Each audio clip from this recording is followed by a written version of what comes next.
Hello, my name is Model-Arıdaşır. This is 265th part of explanation of my theory. According to my theory and my formulas, my anti-quantum prediction of multi-electron atoms, spectral lines, and new electron model of mine, Arıdaşır. Tonight, I will talk about the different movement abilities of each electron in atoms. Why are the spectral lines of each atom unique? If all electrons in atoms had the same characteristics, would these specific spectral lines occur? No. The reason for the formation of different characteristic spectral lines specific to each atom is that the electrons in each atom have different wavelengths. According to me, each ionization energy value in an atom represents a different wavelength sized at rest electron motion form. Electron motion form has dimensions. It is ring-shaped spherical motion form of meta-sensation perception matter, as I told you before. And contrary to what accepted physics theories suggest, electrons do not move around the proton or nucleus as independent, dimensionless, probabilistic point particles. Each electron makes a joint cyclical motion with a proton, and each proton makes joint cyclical motion with another proton. I named these electron motion forms as the proton-bound electron motion forms. There are two types of electron motion forms, and there are mainly two types of light. This is proton, and this is an electron motion form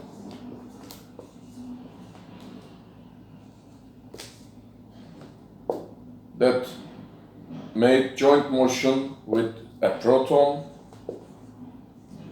This is electron motion form, but what? Proton-bound electron motion form. This is proton-bound electron motion form. And now it is at rest. What does it mean? It's a motion form at n is equal to 1 first cycle. It goes on its cyclical ring-shaped motion, but it cannot produce and propagate successive wave, unlike the free electron motion form. Here, spontaneously, this proton-bound electron motion form that has specific wavelength in an atom, each electron motion form has specific different wavelength, and this is represented by corresponding ionization energy, as I told you before, according to my theory and my formulas. It cannot produce and propagate successive wave, but under the effect of, say, this is a free electron motion form. Free electron motion form produces and propagates spontaneously, repetitive, perpetual, successive light waves. And when one of light waves coincide with this joint motion, it's relatively wave number, squared wave number multiplied by lambda initial of this at rest electron proton bound electron motion form. Okay, this electron motion form expands under the influence of free electron motion form successive wave. When here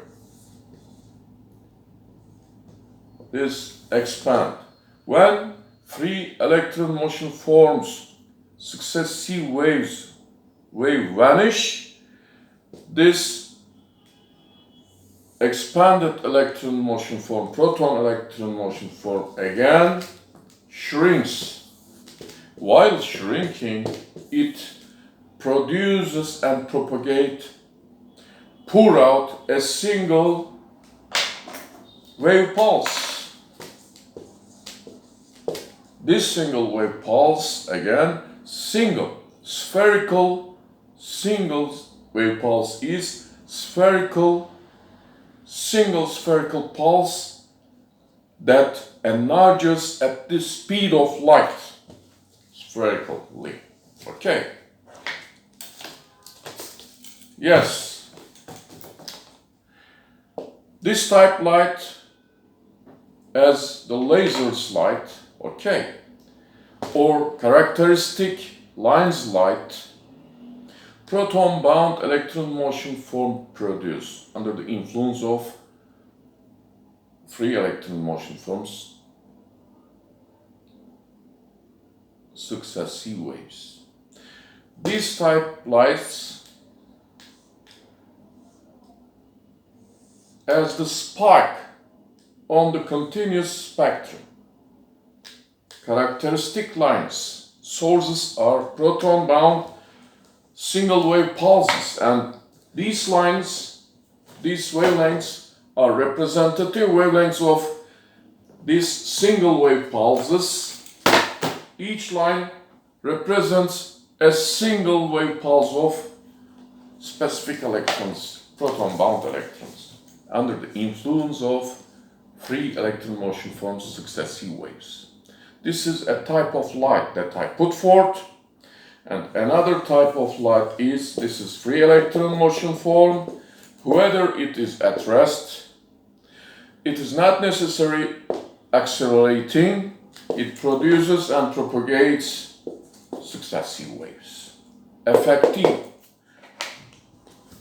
electron is free electron motion form. Passive electron is proton-bound electron motion form. Yes.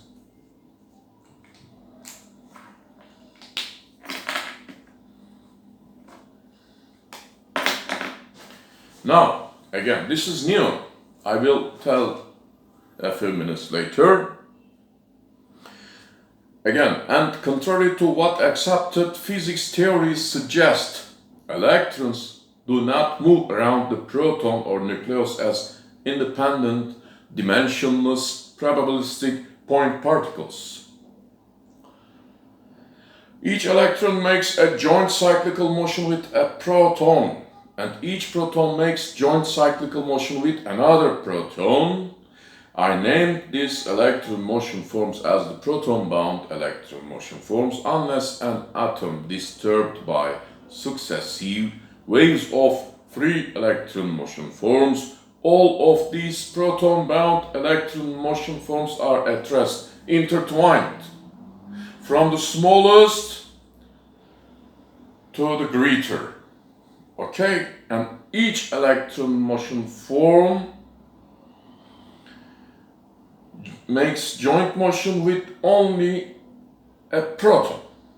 Okay, and all protons connected with themselves together. Okay, so small,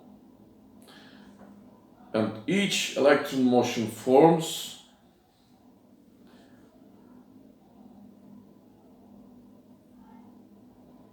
made joint motion form each proton. In an atom, everything is connected.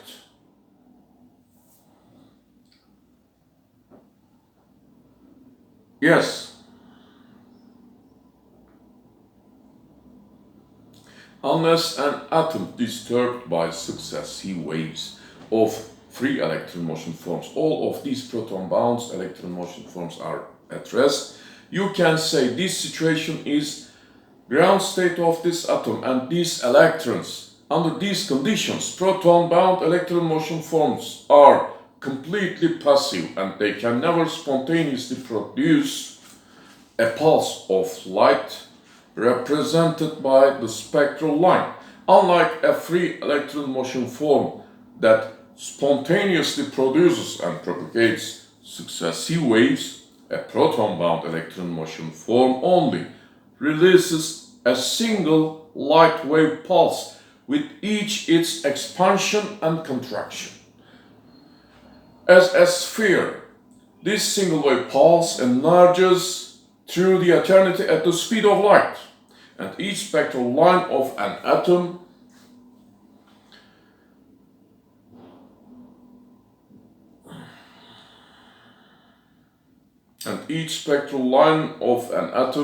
represents a representative wavelength of a single wave pulse from a proton-bound electron motion form. Each of different characteristic spectral lines of different atoms produced by dominant specific wavelength-sized electrons in that atom. Specific. Here, this is first page, second page. Okay. 9th electron, 10th electron, smallest electron of neon. Neon atom have 10 protons and connected different wavelength size corresponding different ionization energies. Each electron, different size electron connected with different proton. All of them connected. Okay. Here, 9th electron under the influence of 6th number free electron motion form successive wave and 22nd number free electron motion form successive wave, and when they vanish, here it pulses this representative wavelength 40 point. Okay, single wave pulse. I have formulated, I have computed. Left side, my prediction. Right side, National Institute of Standards and Technologies experimental measurement data, observation. Right side, observation. Left side, my computation according to my theory and my formulas. First page, second page, those. Okay.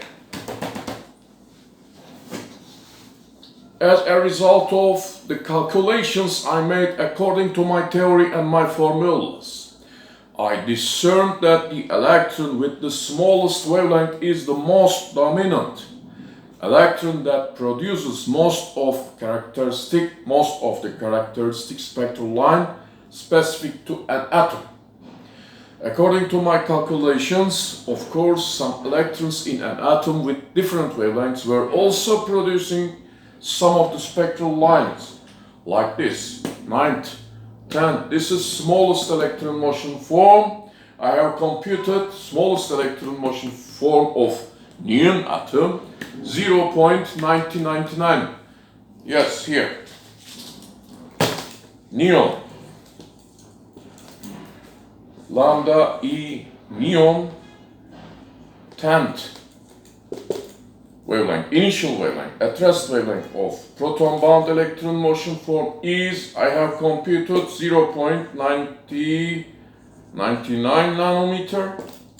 This is 10th. This is 9th. Okay. Lambda E neon atom 10th, 9th. I have computed 1.0365 nanometer.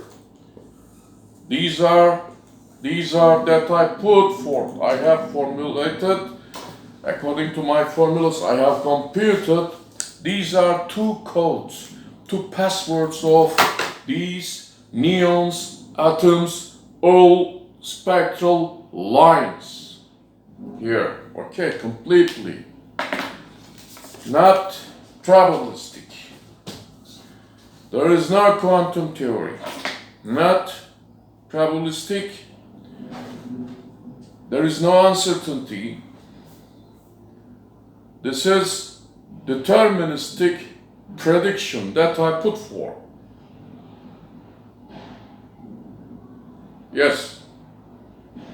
As I formulated and showed before, according to me, proton-bound electron motion forms were affected by free electron motion forms, successive waves. The wave affected the proton-bound electron and expanded it up to what size? Wave number multiplied by proton-bound's initial at rest wavelength size, whatever. Okay. At size with speed c, the speed of light. Here, n is effective waves number, lambda is line producer proton-bound electron specific wavelength. For instance, each of 10 different ionization energies in a neon atom corresponds a different specific wavelength electron motion form. When I have calculated according to my theory and my formulas, I have seen that the smallest proton-bound electron motion form that has 1362 approximately electron volt highest energy and previous proton-bound electron motion form with 1150 95.82 electron volt energy are dominant proton-bound electron motion forms in neon atom that produce specific spectral lines under the influence of free electron motion forms, successive waves, and their wavelengths is smallest one 0.1999 nanometer, ninth proton-bound electron 1.0.3 nanometer. Okay. If I hadn't found, for instance, these two wavelength codes in nature, I wouldn't have predicted these precise results you see.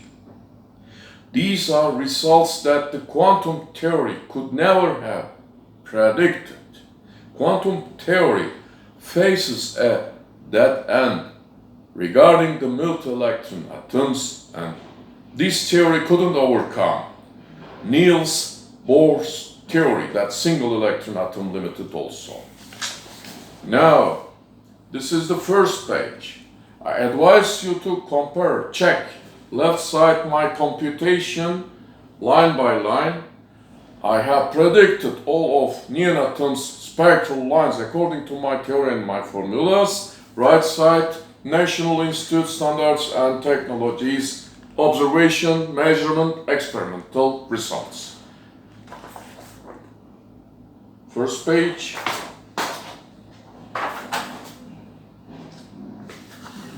Second page.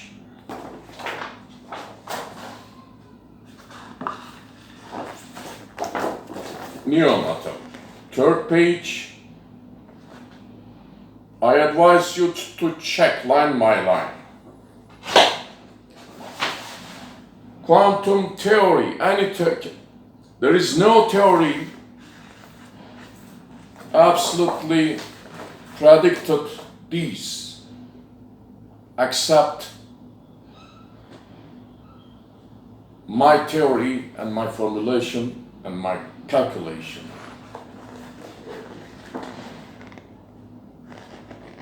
from left to right. I advise you to check. Quantum theory cannot manage this. This is another page. There is no theory predicted these lines up to now, except my theory. These are the proofs. If you are looking for my proofs of my theory, some